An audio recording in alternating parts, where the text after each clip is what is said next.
Hello, welcome to a game of two scarves, where I am introducing Steve to football. Now, in the first episode, that was kind of like a little intro to the channel. Pre-season. Pre-season. Oh, look at him. And this is basically day one, episode one of your journey to discover why I and we love football so much. Okay. So I hope you're ready. I'm ready. I'm ready to be exposed. Good. Now, so we're going to start off with the easiest place to start. What do you know about football? Okay. And that's a very broad question, but I don't know where your knowledge is, because even though we've been friends for 20 odd years, we don't ever talk about football for this reason. We don't. And to be honest, that's one of the things that has always not hounded me in life, but has always been a thing in life. I've never really, like I said, even with the military, they'd either go out for a smoke or go and talk about football. Yeah. I did neither. You're right. So you are very boring. Yeah, well, fair one. So what I know about football, in a nutshell. Go. My football knowledge is around, I don't know, what age was it?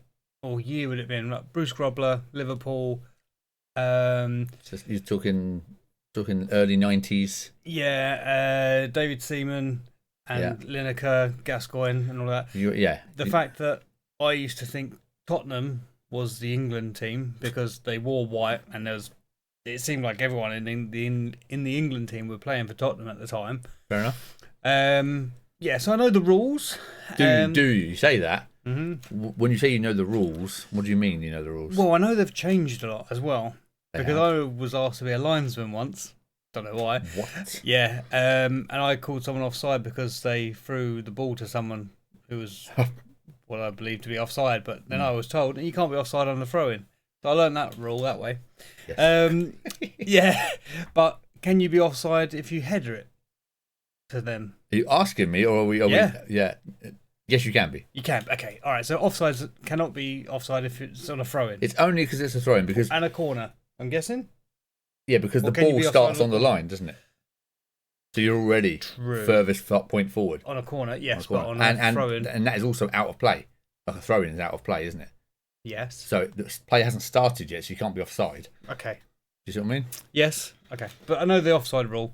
Yeah. Classic. Stupid thing. And rule-wise, hang on, they did change on how long the keeper could hold the ball for, and then it was the pass-back rule.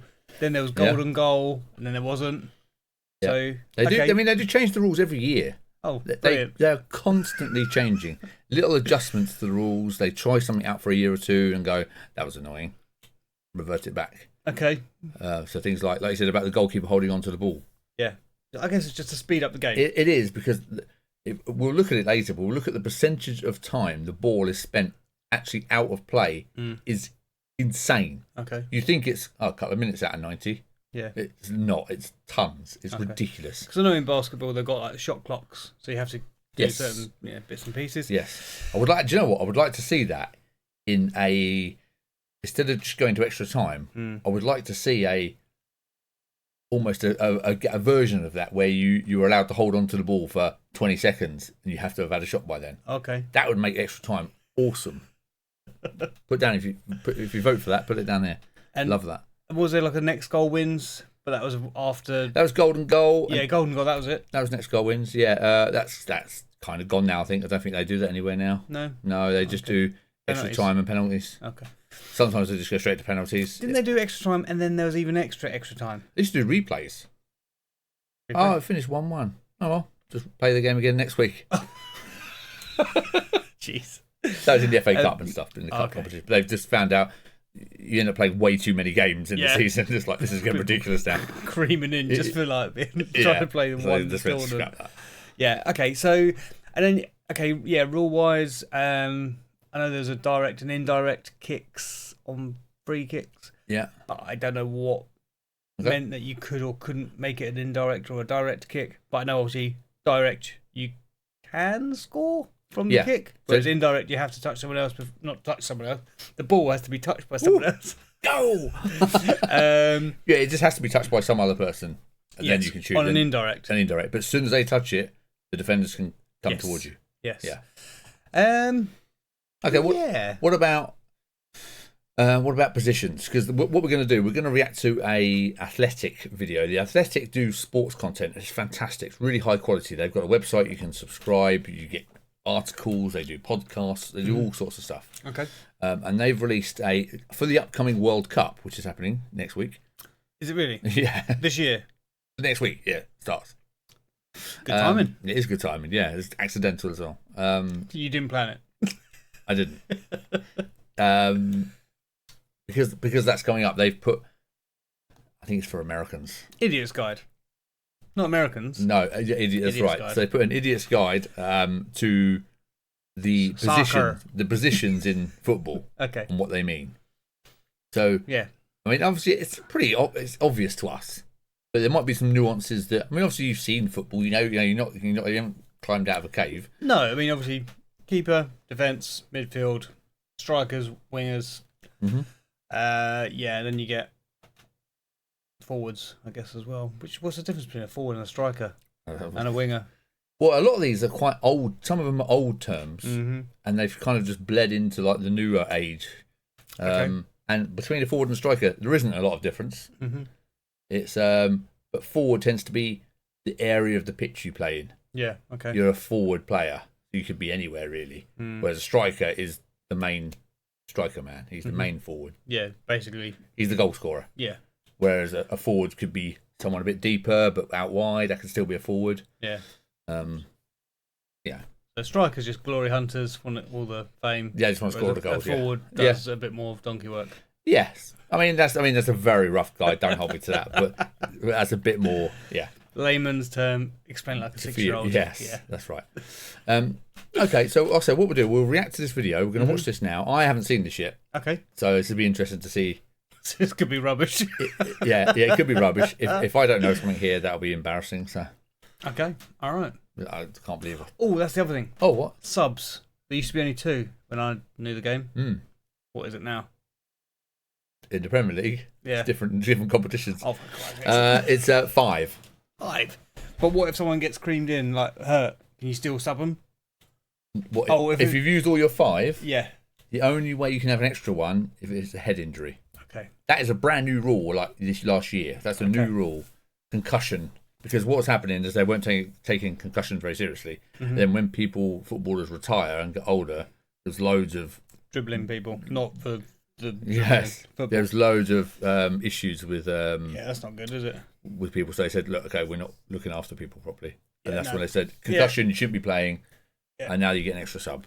But so they get taken off, but they can't come back on. Once they're off, they're off. Yeah, all subs. There's no different. Yeah, once you come off, it's not like ice hockey where you can just go, I'm coming off for a minute, and then you just swap them back in again. Okay. This is once you're off the pitch, you're off forever off the pitch. Is that just for concussion, or if you get subbed off? No. Any subs.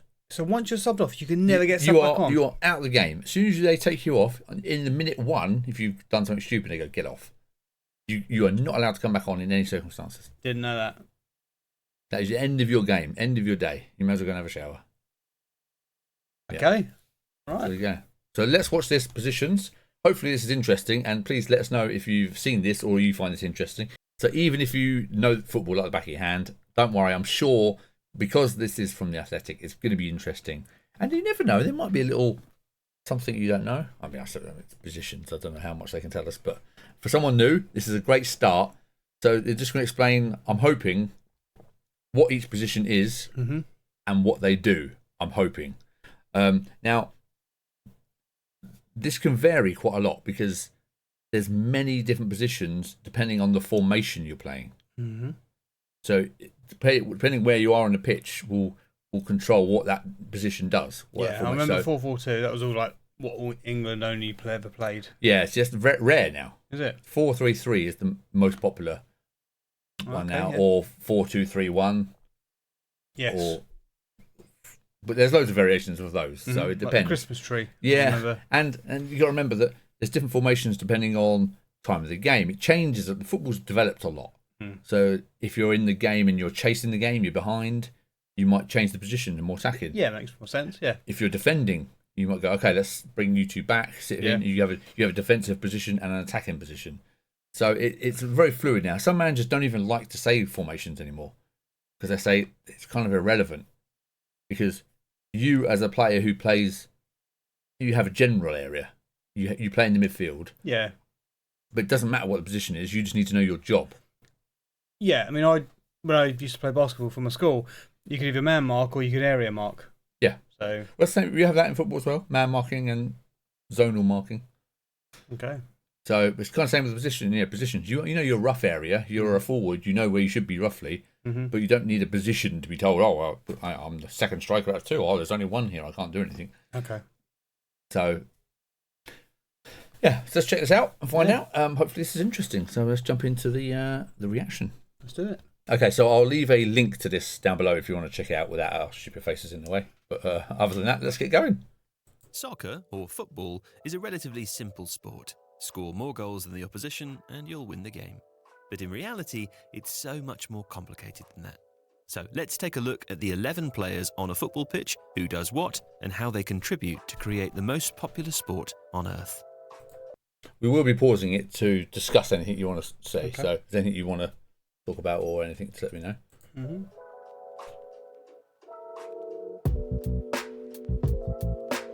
Let's start with goalkeepers. Goalkeepers are the only players on a football pitch who are allowed to use their hands, so long as they're inside their penalty area.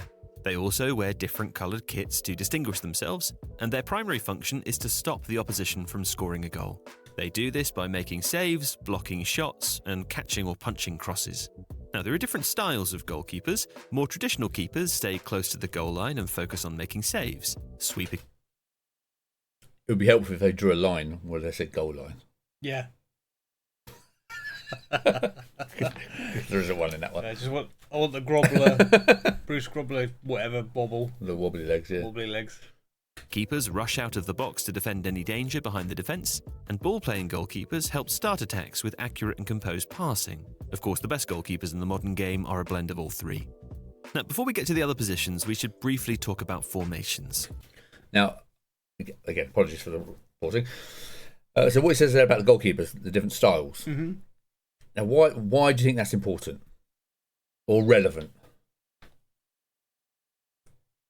Well, I guess size of the keeper would help. I mean, generally, you want a goalkeeper who's 6'2" and up. 6'2". Yeah. That's me out of keeper then. Yeah, That must be massive. Very, very rarely will you find a keeper under 6 feet. Very rarely. Wow. Okay. Well, at the top end. I mean, obviously, if you go down to Park on Sunday, you'll see some 5'8" goalkeepers. Yeah. Okay. Well, obviously, they want to be big. Not only just do they block more of the goal, but they obviously will look more intimidating or more off-putting. Well, don't forget, goals are massive. So, well, okay. So, what about the styles of goalkeeper that they said? Why do you think that's important? So they said there was a. So if we go back just one. Yeah, someone who basically stays. So you got a traditional goalkeeper staying on your line, yeah. A sweeper keeper, or a ball playing. I guess it depends on the tactics or the playing style of that team. Yeah, if they like the long ball, or they want something, a bit more closer to home, or. And that can totally change the style of a team. Because if you've got like the sweeper keeper there, so that just means that he doesn't stay on his goal line. He actually pushes up with the team. When the team go up, he follows them a bit. Yeah, well, I remember Schmeichel going to the halfway line or joining in on corners. Yes, because he was a sweeper. Exactly. So anything comes out, he's straight on it. Straight out there, going to get the ball. Problem is, if they miss it, you're screwed. Yeah, we'll lob him. Done. Exactly. So it's like, no. Same with the ball-playing goalkeeper. Some goalkeepers are fantastic with their feet. They can do little turns and like chip it out to the winger, really, and they can start the play. So you start off with the ball. If you've got a keeper who's terrible with his feet, who can't pass it to anybody, that's okay. If you know, okay, we ain't going to pass it to us because it's pointless. He's going to miss, so he's going to hit it long most of the time. Yeah. But if you've only got 5'3" strikers, there's no point. Dennis Wise. Yeah, midfielder. Okay. But yes. I know he's small. Yeah, but exactly. So if you've got Dennis Wise up top there. I say small, he might be taller than me. No, I don't think he is about 5'6". Oh, okay. But that's the point. It does totally change how you play. I guess if you've got a sweeper style person, you're going to need more defenders near you because if you cock it up, you're going to need a bit of backup. If you're going to have a sweeper keeper, that usually means you are an attacking team. Okay. Because the team pushes up to attack, and the keeper kind of gets ready to sweep anything up that comes back towards you. But if you're a defending team, there's no point in having a sweeper keeper because he's never going to be using it. Yeah, okay. You may as well have a goal line goalkeeper. So it does totally depend on it's kind of like a vital decision before you've done anything. What type of goalkeeper do you have? Okay. Because if you're going, oh yeah, I want to play like beautiful football where we pass it around 5 foot all the time, knocking it around, great. But if you've got some lump who can't kick it in goal, you've just lost an option because it goes back to the keeper a lot. If you can't kick it. Well, yeah, if you've got a keeper with a super long throw, like David Seaman had the longest throw ever, he could throw it over bars. Oh my God. I might not know football, but I know dad jokes. That's horrendous. And a very, very old reference. Very old. But that's my era that I know of. Yeah, mid-90s. Les Ferdinand, Matt Letizia, all that. Yeah. You're in about 1990 to 95, or about that era. Okay. That's me. Panini stickers. Yeah, they're still going. So anyway, so that's the thing. That's why goalkeepers are so important. Everyone just thinks, oh, it's just a keeper, just pick it up. You know? But some keepers are fantastic. They've got a fantastic jump and they can spring and like cats, as they're called. But others jump about 2 inches off the ground, and it's like so it really affects the way you defend. And like if you've got a goalkeeper who's terrible with his feet and you're a defender and someone's charging you, you turn around and you're looking at your goalkeeper going, do I risk it because he's terrible, or do I just hoof it? And that can quickly change. If you've got a goalkeeper who's like fantastic with his feet, you just knock it back to him and go, you've got a safety net. Yeah. So, but on saying that, many a times has a goalkeeper thought he's Pele and gone, I'll just beat this player, and then just completely cocked it up. But then that guy, he done the scorpion kick. Higuita. I mean, if he cocked that up, that would have been hilarious. And now it would have been, but the ball wasn't in play anymore. Was it? The whistle had gone. Oh, I didn't know. Sorry to spoiler. The whistle had gone. That's why he did it. That was Jamie Redknapp who took that shot. Jamie Redknapp, was it? Oh, okay. Anyway, that's the goalkeeper bit. But that's why I want to explain. The keeper is more important than people think because it totally depends on how you start your build-up. Yeah. And how you defend. Yeah, obviously, if he can lob it with pinpoint accuracy halfway up the field, you've done half the work, haven't you? Yeah. But if he can draw people in, if he dribbles it around a lot, you're taking 2 or 3 players out of the match. And you say a thing about stature as well. You said earlier about stature. Again, it has a huge psychological effect on the striker. If you've got some massive goalkeeper there who's just seems to save everything. Yeah, he wasn't giant, but he had presence. I think he was 6'4". Present, like gifts. Present, he wasn't Santa. Happy birthday. But he had that sort of effect on people. They'd run up towards goal and they'd go, oh, God, it's Peter Schmeichel in goal. And you've lost it. As soon as you've done that. Just the name is like. Yeah, it's Peter Schmeichel. Yeah. Oh, no. And that's the effects he had. And if you've got some other goalkeepers thinking, he's rubbish. You know, if he gets the ball at his feet, I'm going to chase him down because he's terrible and slow. Yeah. And that's what happens. Well, they just know that he's going to be on him, I guess. So you turn around, you get the ball, you turn around. Okay. Yeah. So they don't get the glory goalkeepers, but they're one of the most important positions on the pitch because everybody else, you can kind of adjust for their qualities. But a goalkeeper, you can't. Because you have to play to how he plays. Otherwise, you're screwed. Yeah, I always wondered why they'd make sometimes the keeper was the captain. But well, the captain is all done generally on attitude and like the history of the player normally. Okay. Schmeichel, because he was like was he a captain? He was for a while, yeah. Was he? Yeah. That was Beckham and Roy Cantona. Keane. Yeah, I don't know. Yeah, he was. But he has got the presence. So normally it's the most senior player, but it can't just be the most senior player if he doesn't play every week. Okay. So it's got to be someone in the team who plays every week. I don't like it when strikers are captains. I don't like it when goalkeepers are captains either. It should be really a centre back, someone in the middle, centre back or a midfielder should be the captain. Say a bit of because you've literally got the ear of everyone. Yeah. So if you're a defender, you can see everyone in front of you and you can shout at them. And once they know, And if you're a midfielder, same again. You can see the whole pitch. But if you haven't got those types of characters in your team, there, you can't just make him captain because he's in the middle. It's got to be someone who has influence over the players, someone they listen to, Anyway, but that's a whole different subject. But anyway, it's the first position. I know this is only the first position, and I appreciate you joining me on my journey of discovery. So, bear with. We'll get there. All right. Carry on. Let's do it. Keepers help start attacks with accurate and composed passing. Of course, the best goalkeepers in the modern game are a blend of all three. Now, before we get to the other positions, we should briefly talk about formations. Formations refers to the team's shape and number of players in each position. A 4-4-2 formation, for example, means a team that plays 4 defenders, 4 midfielders, and 2 forwards. Incidentally, a format will mostly be illustrated from the bottom up, with the goalkeeper at the bottom, or left to right, with the goalkeeper on the left. In some contexts it's different, but if you see something like this, you can usually assume that the attackers are here or here. Now, you can of course field your team in any formation that you like, but the formation you choose will impact the roles that your players play. Okay, let's move on to defenders, and we'll start with centre-backs.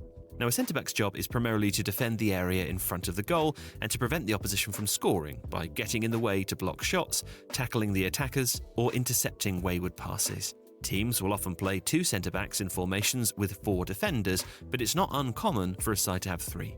There are ball-playing centre-backs, like the Netherlands' Virgil van Dijk, who are strong when it comes to building play with their passing, and there are more no-nonsense defenders whose strengths lie in stopping the opposition. Again, the best players are a combination of both. Now, the other time, Rio Ferdinand was a defender. He was. I know he was pretty. He was in the sort of the Van Dijk style. Oh, okay. Was he? I thought he was no nonsense. I thought he just hit hard and. No, it wasn't him. He was more on the ball. But he says there about normally have 2 centre backs in the middle. Yeah. Now that is true, but there's some teams have started to, like Arsenal have done this a lot, and Man City. They've started to play 4 centre backs and putting centre backs in the side positions, in the fullback positions, as well. Okay. One, because what happens, fullbacks tend to be quite small. If you're going to be a small player, that's where you'll be. Okay. Because they normally got to do a lot of leg work running up and down, and for the bigger guys, it's a bit tiring. So they tend to be smaller. But what was happening is when the ball gets crossed in right to the back, the strikers stand on the small player, not on him, but right next to him, and beat them at the back post. Yeah. That's the negative. But so people start saying, well, let's put a bigger centre back there. But the problem is when they get drawn out wide to this position, and you've got centre back out there, if the ball gets past them, they're normally slower because they're normally taller. So they're slow to turn, slow to get back, and then they're on you. So that's the benefit of and negative of having a centre back out there. Okay. So so he's right. Normally it's the 2 centre backs in the middle, but it is starting to creep in. Or they play 3, and then when they haven't got the ball, the 3 go into the middle, and that full-back goes up to the midfield. Okay. And then they sort of switch around like that. Anyway, yeah. Type of defenders are called fullbacks. Again, the best players are a combination of both. The other type of defenders are called fullbacks. Now that's a left back who plays on the left and a right back who plays on the right. Their job when they don't have the ball is primarily to defend the wide areas, stop crosses getting into the box, and cover their centre-backs when needed. But with the ball, you again get to see different types of fullbacks. There's inverted fullbacks, like England's Trent Alexander-Arnold, who will often drift into central areas to offer more passing options in the middle of the pitch. While overlapping fullbacks like Alphonso Davies will drive up and down the touchline, often getting beyond their teammates ahead of them on the outside and stretching the play. And then there are also wingbacks. Now, wingbacks tend to be employed in formations that have 3 centre-backs. They're generally positioned a bit higher up the pitch in order to support the attack, but they can also drop alongside the centre-backs to form a back 5 when a team wants to be more defensive. Okay, next up is midfield. What do you think about defenders? Does that all make sense? Is that anything new there? That makes sense. Any questions about those? No, I just know if you're a wing-back, you got to be pretty fit, haven't you? You've got to be doing a lot of running. You got the problem with wing backs. They were very popular in like the 90s, late 90s. Okay, so it was all the rage, and they've fashionable. They have come back in a little bit again because it does come and go. Formations, different managers, they do come and go. So wing backs have come in a little bit more again recently. Right. But the problem generally with wing backs is like they don't really serve a purpose in the sense that they're kind of everything, and they've got to be really good if they're going to be worthwhile, because they've got to cover. Like you said, they're expected to be joining the attack and sit back and defend. So how many players do you think are good at doing that both? Not many. Yeah. Because they've got to be quick as well, because you can't be running that far and be slow. Massive stamina. Yes, you've got to be super fit. A lot of lengths. Quick. And you've got to be good at crossing the ball for the strikers to get up there. Yeah. And you've got to be good on the ball to carry it. And you've got to be a good defender when it comes to defending. So there's not many players who are actually that great at it.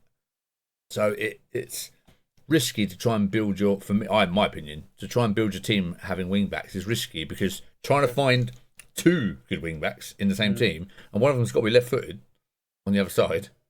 So you've got to try, and left footers are even rarer. So trying to find a left and a right footed wing back. Do you have to be, or is it just preferable? You definitely don't have to be. But the problem is, keeps the ball away from the players nearer to the edge. Well, yeah. The problem is you're going to be kicking. When you're kicking naturally, you're kicking across yourself like that. Yeah. So you're always kicking into the pitch. Whereas if you're wrong foot, you're kicking. Yeah, you always out have to stop and then turn. Yeah. So it does. But when the attackers are attacking. Having a wrong-footed fullback or wing-back is actually pretty handy, because they always, generally, they want to cut inside towards the goal, and now they're facing your strong foot. Yeah.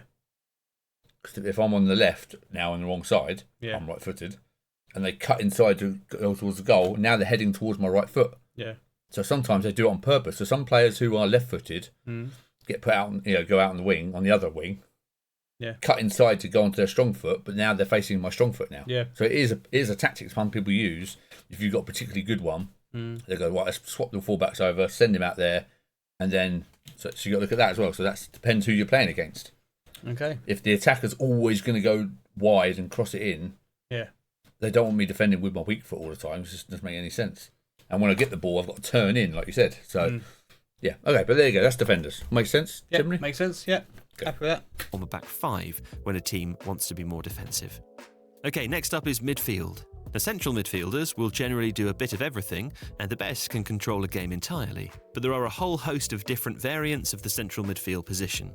For example, there's defensive midfielders. They tend to sit a little deeper on the pitch and focus on, you guessed it, defending. They're sometimes known as ball-winning midfielders, who, as the name suggests, excel at getting the ball back off the opposition. N'Golo Kante is one of the best examples of this.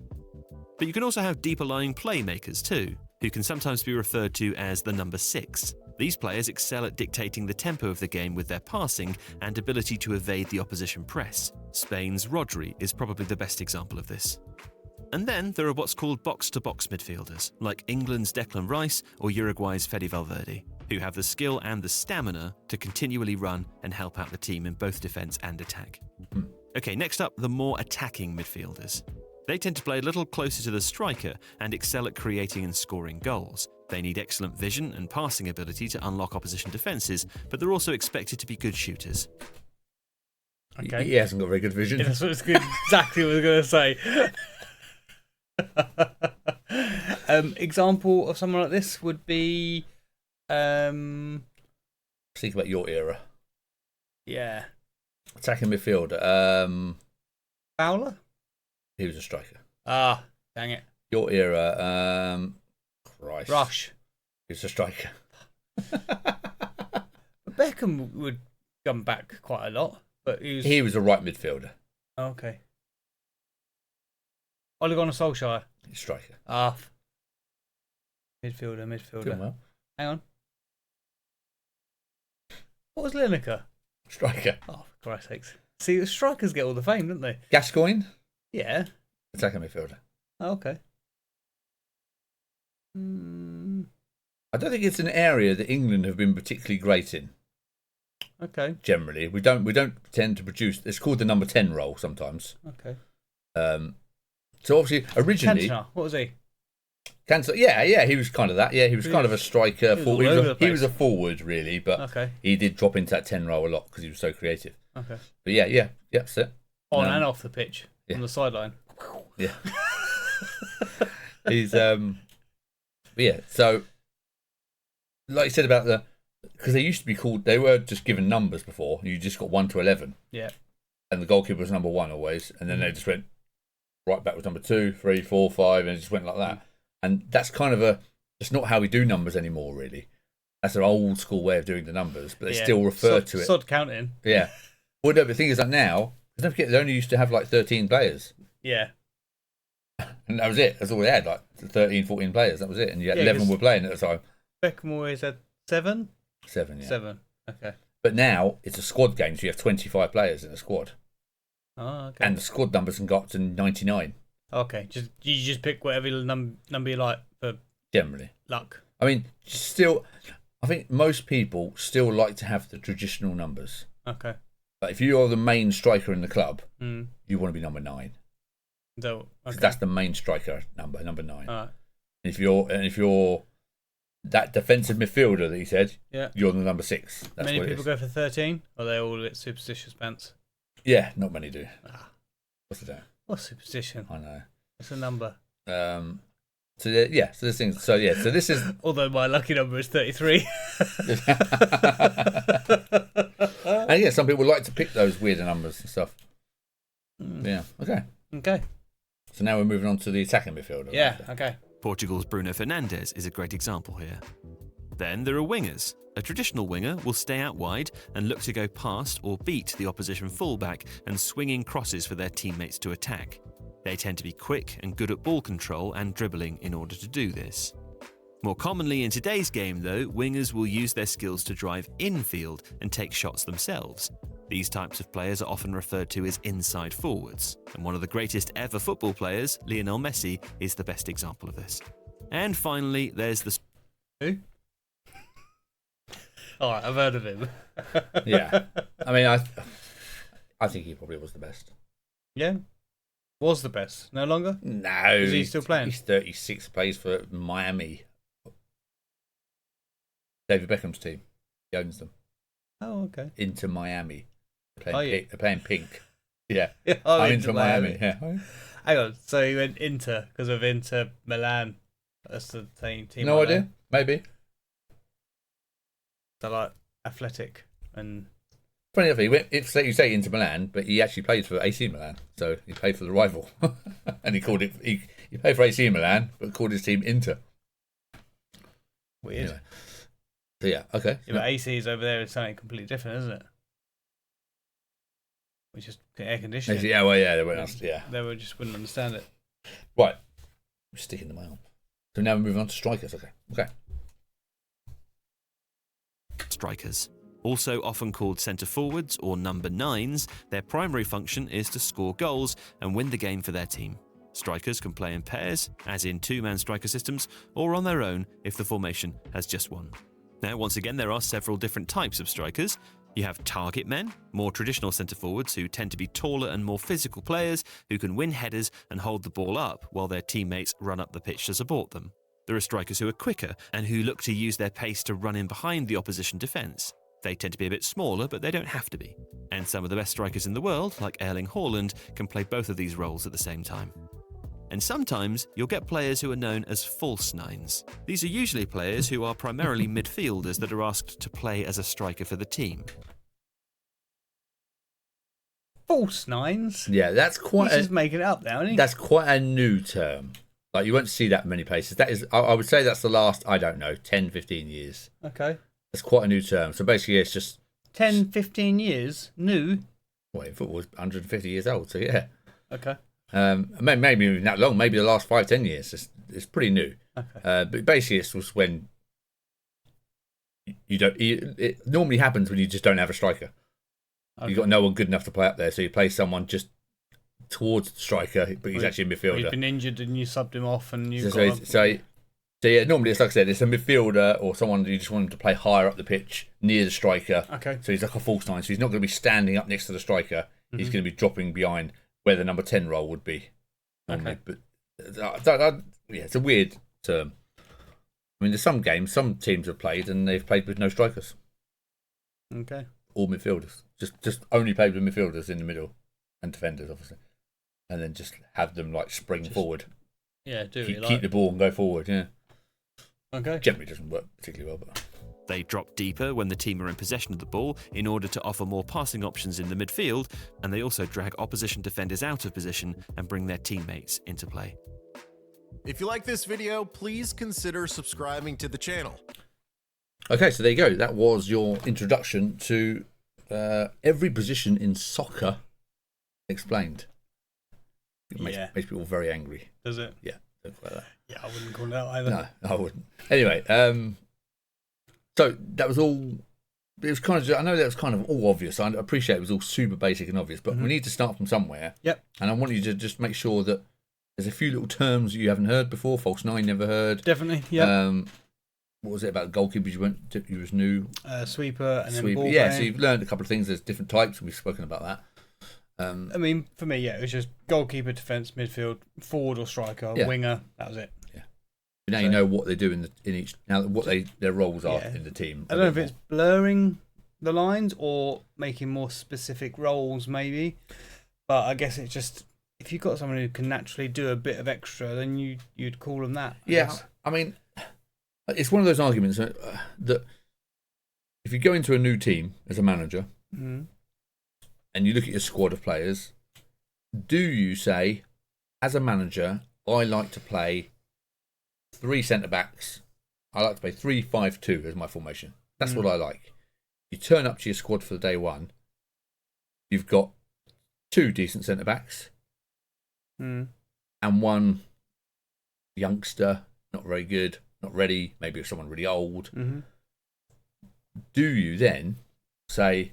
well, we're going to play 3 at the back because that's what I want to play, and we're just going to have to teach this person to play that 3rd position, or until we can get someone in to do that position, or do you say, okay, I just don't have enough centre backs to do this, so I'm going to play 4 at the back, which is not I don't like playing, but that's the players that we have. So do you play to the 100%? You can't enforce your way of playing. It's like, oh my screwdrivers are flathead, but I like crossheads, so I'm going to use it. You're going to break it, aren't you? I mean, you play to your team's strengths. Now, yes, that is the obvious answer. It's the right answer. It is. It is kind of. Kind of. Because what happens is if the manager's not doing the way he likes to do it, why is he there? Because he needs to. Because a good manager would surely draw the best out of the team that he has, and then he can obviously build a team to what would be the most effective against the enemy. But if he's spent 10 years coaching 2 different clubs, playing this position, this formation, he's gone there. They've asked him to go there, and they've said, "Okay, here's all the players, go." And you've gone, "Well, okay, I don't have enough centre backs for this." Yeah. And okay, you just play 4 then. He's like, "Well, I don't know how. I'm not so good at teaching them this because that messes up the rest of my strategy now. Now I'm going to have to redevelop all the little tips and tricks I've got because now I'm not playing the right formation." So if they start losing, whose fault is it? Is it the manager or is it the players? This is where it gets weird. It's not weird at all for me. It's not, because I'm like, a tool is for a job. If that's what you've got, I can't say the term. What if he's the greatest manager of all time? Then he should be Sir Alex Ferguson. So then they should be able to make the best team out of what he's got. And he's the greatest because he plays this formation, and there's no one who plays it as good as he does, and he knows every single nuance and can tell each player exactly what he should be doing. And he's got these group of players, and 2 of them don't fit. Do they wait and then replace the players and say, in the next transfer window, I'm going to buy another centre back? Yeah. So why play for 3 months, let's say, the formation he doesn't like, waiting for another defender to arrive? Because then you've got to teach everybody in the team what to do. And in 3 months, you know, when the transfer window comes, I know I'm going to have another centre back. I've been teaching these for 3 months this way, but now I'm going to go back to my way now. Because now I've got my player, I want to go back to this formation. And now all the players will go, hang on, which one are we doing now? You've just confused and wasted all that time because they're playing the wrong way. I see life far too simply then. Because it's like, for me, why should he be happy and the rest of the team be unhappy? He's in charge. He is in charge, but is he actually teaching them? Or is it the coaches? There's different types. Well, I know there's a player manager, Glenn Hoddle. I can remember that. There's different types of managers, and you're right, there are different types. I'm not saying I agree with either way. I'm just saying that it's not just as black and white as that. Okay. So, different manager types. You have managers who are just in charge of everything. Yeah. Who are we buying? No, I don't want him. I want him. Yeah. What are we doing? We know we're doing this. You're the manager. What are you doing there? Do this, run 20 laps. This is what we're doing. And then you have coaches who are like, oh, I'll show you what to do. Mm. Give me the ball. Do this, now you do it. Oh, okay. And then there's other managers who just got a shirt and tie on, just stand there. And what are you doing? Or you, coach, go and tell him what to do. So it's totally different styles. Wow. So some managers sit back and say, right, I've got my 4 coaches who are experts in their defending whatever their field of expertise is. Yeah. I want you to teach these guys this, this, and this. You go and do it, and I'll watch and see how they're getting on. Or you have like the people who are in a tracksuit, and they're saying to everybody, no, come here. When the player's got you there and they're hands-on teaching you. Yeah. And that's 2 very different styles. Yeah, I can appreciate and sometimes it totally depends on the situation. Some clubs are geared up for that, and some aren't. And some players don't like that. Some players don't like the manager getting involved in their play. You know, what are you doing? Yeah. Get lost. But some players like, well, you're not even watching, mate. Why are you getting the coaches to do all this? You ain't even paying attention. Yeah. So it totally depends on who and not only that, I guess, some of these lads are very young, so they do need guidance. Yeah, exactly. Because I know what I was like at 18. Yeah. So messing around, doing that, and sometimes, what's the best way? That's what I'm saying. There is no correct way to manage because it depends on who the manager is and who the group of players you've got is, and what respect the manager's got. Yeah. If it's his first ever job and he's like, people are like, why am I listening to you? You haven't done anything. But if like Alex Ferguson walked in, and goes, right, we're playing 3 at the back, but governor, we've only got 2 centre backs. Are you not good enough to learn a new position? Yeah, I will. Okay. Do you know what I mean? It's, okay, I'll learn that position. I'll learn that position. And that's the difference. See, does depend on what makeup of the squad is, what makeup of the manager is, the coaching team. Yeah, I just think they need to come in. I don't know if I can say this. If you have to cut it, you have to cut it. But the term is, you got to piss with the dick you've been given. Yeah. Now, so, I agree more with that. I agree more with that position. So get what you can out of the team and go, hey guys, this is what we're going to have to do until the transfer windows. Because let's be honest, you two, you're not cutting the mustard. And as soon as I can get replacements for you, you're so off. A good example of this, right, is Manchester United. Right. They have generally been a 4-4-2 type of team. Right. Generally how they've played in history. Since Ferguson or after? Yeah, since Ferguson, they've all those years playing 4-4-2. They did switch. I know they changed a lot, I know, but they generally played 4-4-2 as a formation. One of their last managers was Erik ten Hag. Never heard of him. Okay. Actually, no, a better one is Ruben Amorim. He was a Portuguese manager. He was doing well in Portugal. They needed a new manager. They sacked Ten Hag, and they brought in Ruben Amorim. Right? And he said, "I play 3 at the back." That's the only coaching I've ever done on the other teams has been 3 at the back. I know it well. Yeah. And they've been, okay, play 3 at the back. Disaster. They were losing all the time. They were at one stage the worst Man United team like in Premier League history. That's how bad they were. And everyone was going, "You're still playing 3 at the back?" He's like, "Yeah, it's my position. It's my formation. We play 3 at the back. You learn how to play it." They're like, "Okay, we're still losing. When are we going to change? When do we change? Because this isn't working very well." And he's like, "Nope, we play 3 at the back." And he would not change. Exactly. So he's a bad manager. Because you don't use a hammer to drive in a screw. And he wouldn't change. And then he got sacked because they were just losing every week. Fair one. And then an ex-player came in. Yeah. Who you might know. Ole Gunnar? No. Yeah. Hang on. He did manage them, yes. Oh, did he? Oh, okay. Oh, no, it might have been after your Scholes? Michael Carrick. No. Okay. He came in and went, what's all this for? What's all this 3 at the back nonsense? We're playing 4 at the back now. And I was, oh, great. Then they won and finished 3rd in the league. Okay. Oh, okay. Well, because it's just then they got rid of him, I bet. No, he's just got a 2-year contract. Oh, okay. But I agree. You should be coaching with the players you have to fit the team. However, like I said, the only time I do disagree is if the manager is not. You shouldn't be employing the manager who doesn't play the formation the club plays. You shouldn't be getting him in. Of course, yeah. Liverpool have just changed their manager, and I know the rumours were that Xabi Alonso, one of their ex-players, was going to come in and play. Mm-hmm. He plays 3 at the back. Liverpool have never played 3 at the back. Okay. We just don't do that. That's not what happens. Mm-hmm. However, they just went, no, they didn't go for Alonso in the end. Mm. And now they've gone for Ariola. Who? Who? You're kidding me. Okay, enough of that. They've gone for him now. Yeah, so for me, yeah. I wouldn't use a tool which was not right for the job, because it's just, you'll either break it or it ain't going to do the job as well or as quick. It might do it, but it's not going to work. So I'd be like, I'm going to delicately use this until I can save up the money, or whenever I can buy a new one to transfer or whatever. So for me, a manager, I would say, has to bring to the team the knowledge on how to beat the other teams. For me, a manager should have a broad knowledge of all the other teams, not just his one, because these ones, they got a weakness of this. And I know that if we do this with our team, we can exploit that weakness.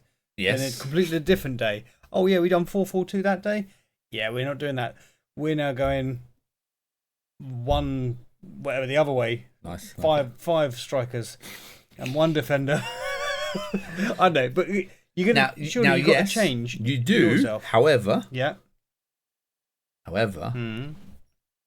If you change your style of play for every single club, that means you don't have a style yourself. Correct.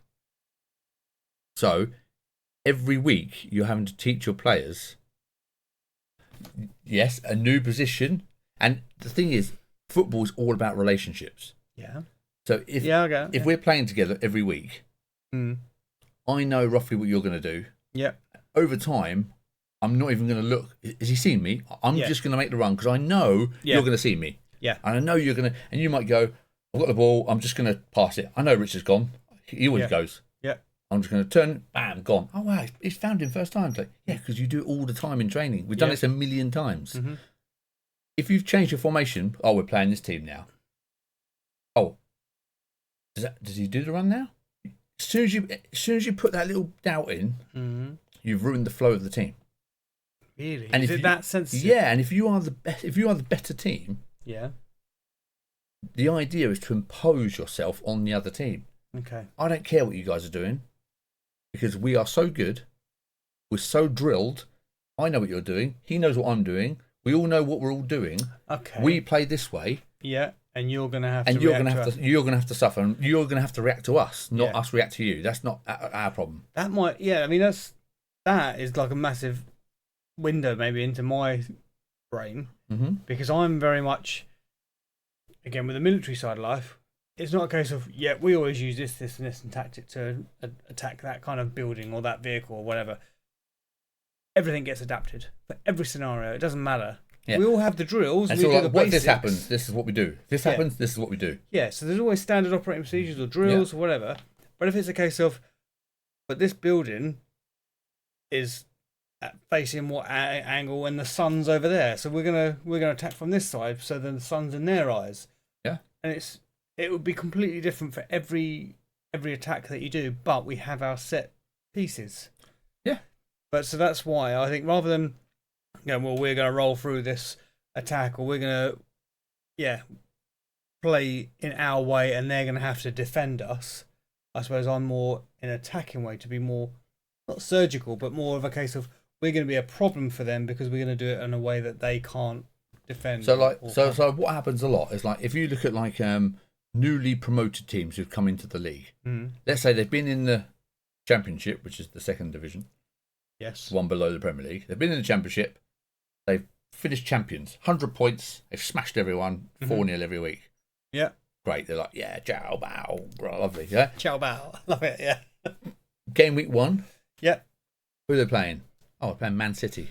away. Right. They've just spent 9 months smashing everybody, doing all their little tactics, wonderful. Yeah. They go out there, and then they go, "Oh, it's Man City. Can't do that. We can't be all like flash football because they're going to destroy us. They're well good. Yeah. Okay. So what we'll do? Yeah. We're going to change it this week, and we're going to sit back and just try and stop them a bit because they're so good. Their players are so good.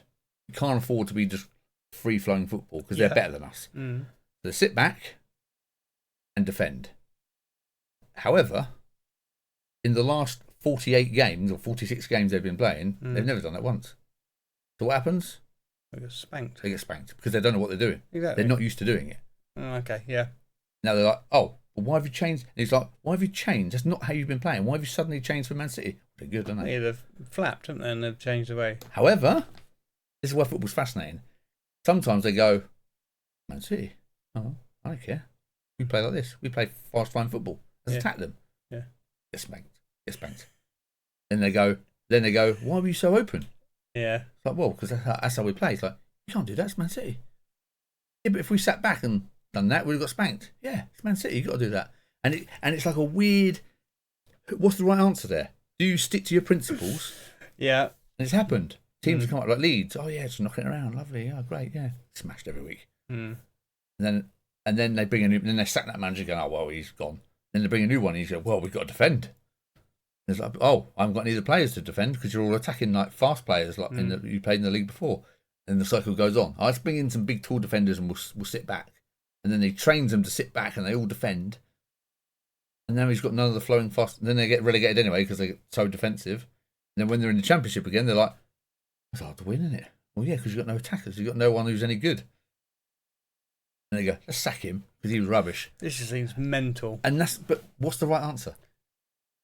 Do you base your club? And this is where it's changing.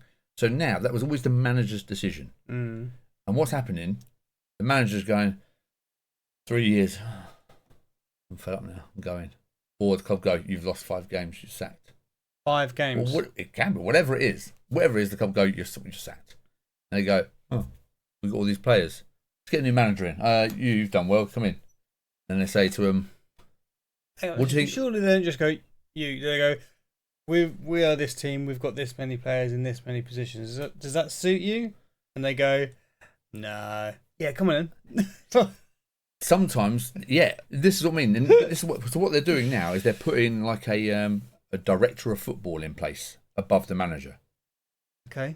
And saying you are going to be here long term, and your job is to design a style, a philosophy of the club. What are we as a club? What are we trying to achieve? Right. And his job is like, right, we want to be a progressive team. We want young players. We want to develop youth players, and we can sell them on because we do need money. So our idea was we're going to buy younger players, keep them for 2, 3, 4 years, develop them, and move them on to some of the bigger clubs. Right? Okay. You get a manager in who's been around for age, like Jose Mourinho. I've heard of him. Yeah. So he comes in, you go, oh yeah, we bring you in. He does not develop a single player ever. If you're he's a youth player, he looks really promising. He's like, don't care, I want the experienced guy. I don't want the youngsters. He's not interested in bringing people through and developing them as players. Right. He's like, I want to win now. You're 18, no good to me. You've got no experience. I don't want you. He's 31. He's played 500 games. He knows exactly what he's doing. I want him. And that's how he plays. And he's very successful. Okay. So if that director of football brought in that type of manager, it's like, why have you done that? It makes no sense. So it's a huge tactical game. And this is like when we come to choosing you a club to support, it's this sort of thing you have to think about. What sort of type of philosophy of football club do you want? It does sound like they've just put in another level of management which isn't needed. Just surely you should have a manager which is managing the style of the game and then he decides. Now that is the old way of doing it. Yeah. And some people prefer that. Some people don't like this director of football nonsense. Yeah. However, sometimes it's very useful because what happens, they have a director of football, and it's happened quite a lot. some of the smaller clubs, they get a manager in. You go, okay, we're playing. Are you interested in playing like neat football, smart football with young players? Yeah, that's what I like doing. Great, we'll get you in. Oh, he's done really well.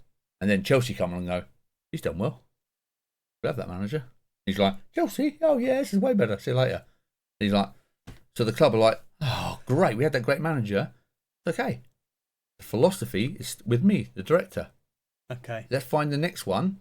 Hey, you're from the same sort of school as the other guy. Okay. You're the same style? Yeah. You come in. I've already got you these players here. You've got the same philosophy as the last manager. You do your stuff. And he goes, wow, he's done really well. 3-4 years. Man United coming along. He looks pretty good. We'll have him. Manager's gone. It's okay. Who's the next manager along? And they can keep replacing the manager because they've got a style and a philosophy and a belief. Yeah, okay. And that's where it comes in really handy. But other times, they just get in the way and they start trying to tell the manager, maybe you should change formation. And then the manager's like, what are you doing? It's not your job to do. They get too involved. Yeah. And then they start signing players for the manager. I've bought you this striker. And he's like, I don't want him. Yeah, but I've bought him because he was good money and we can sell him on later. He was like, my mate was selling him cheap. Yeah, basically. It's like, yeah, but I don't want him. And then they just don't play him. Then they argue. And then the player's like, why am I not playing? You bought me. So the manager doesn't fancy you. He did. And it causes loads of problems. And this is what I mean. There's so many nuances. Mate, it just sounds like faff to me. It is, but it's all explainable. It isn't just a game of 2 scarves. Hey. There's a lot more to it. And this is all the background stuff. This is why football's not just the one game at the weekend. All this stuff is going on. Yeah, I appreciate the history, the style, or the ethos behind the game. And if a director of football has that, and they are a mainstay, then fine. But if people just didn't keep getting rid of their managers, then surely they are the director. So well, you say that, it seems fashionable to get rid of your manager. Yeah, but let's just say, so the example, I know this is going on way longer, but it's still fascinating. It's fantastic. Oh, I do actually want to say, welcome to my first ever football chat. Oh yeah, you're in on it. We've never discussed football in 20 years. I've never discussed football. It's amazing. Ever. I've not in this depth. I'm like, no. Who won? Oh, okay, done. And that's what I mean. The football games are like just a little portion of it. We've got all this going on all week in the build up to it. So for instance, recently, Liverpool, they had their manager Jurgen Klopp. You've heard of him? Yes, Yep. Yes, you've heard of him, and he left after 9 years. Right. Right. Okay. Is that a particularly long time for a manager? Yeah. Okay. It's rare. Because the only managers I really knew was Ferguson and Arsene Wenger. Yeah. Yeah, they were like 26 years and 25 years or whatever. They were a long time. Okay. Doesn't happen. Okay. So Klopp doing 9 years was because long. Why? Because patience. Now. Money, in other words. Well, okay, so like I said, the example I'm going to give, right? Klopp was there 9 years, done really well. Yeah. He left. Yeah. They brought in a guy called Arne Slot from Holland. Mm-hmm. Yeah, brought him in. Mm-hmm. His first season in charge, he won the league with Liverpool. Okay? Okay. Right, yeah. Bear in mind, Liverpool, in the last 30 years, Liverpool have won the league twice. Okay. Once with Klopp, the other one with Slot. So, as an achievement, is that pretty good for Slot? His first season. Well, yeah, it sounds good on paper. Great. Fantastic. Yeah, what a hero. Well, season 2. Yes and no. Because if you didn't change much of the team, you should know what they're doing because they're paid enough and they're professional. They are maximum top of their... Yeah, they are the best. But the manager... I can fully respect that. But if the manager's telling you, do not push forward towards the goalkeeper when he's got the ball. We've always done that. Yeah, but I don't want you to. That's a new rule. We don't do that anymore because you're wasting energy. I don't want you to do it. And you go, okay. We'll go back to goalkeeper. The crowd are like, go on then, chase him. And he's like, it's not my job anymore. I don't do that anymore. Even though he knows, I should be closing him down. That'd be good. But he's been told not to. So a good player is a good player, the one who goes, no, this is what I've been told. That's what I'm following. Or is the correct thing to go, I can see an opportunity, I'm going for it. And then they gets around him. He's like, I'm out of position now. And then the manager's like, if you hadn't chased him down, you would have got the ball because it ran loose and you would have been there. Told you. And this, right, okay, so you got that. So you can't have players just doing what they want all the time. You've got to follow the man. Yeah, I agree. But anyway, the thing I was saying, Slot, first season, won the league. Fantastic. Second season, he finished 24 points behind where he finished the season before and finished 5th.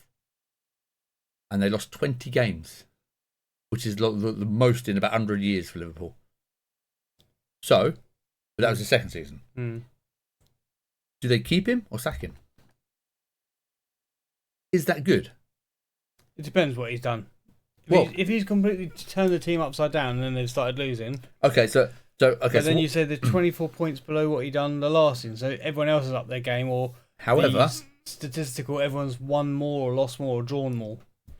So he won the league. Yeah. They went into the transfer market in the summer.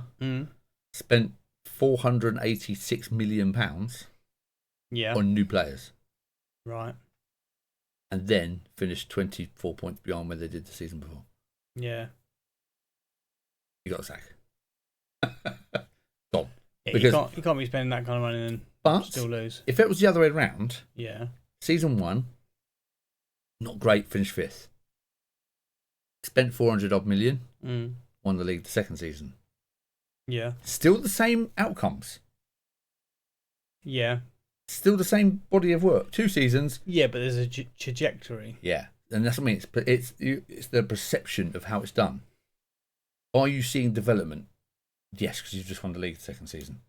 But he won the season so he won the first season. Yeah. So does that not buy him some credit? Saying, well, I won the league last year. You can't just sack me now. You got to give me some chance. Yeah.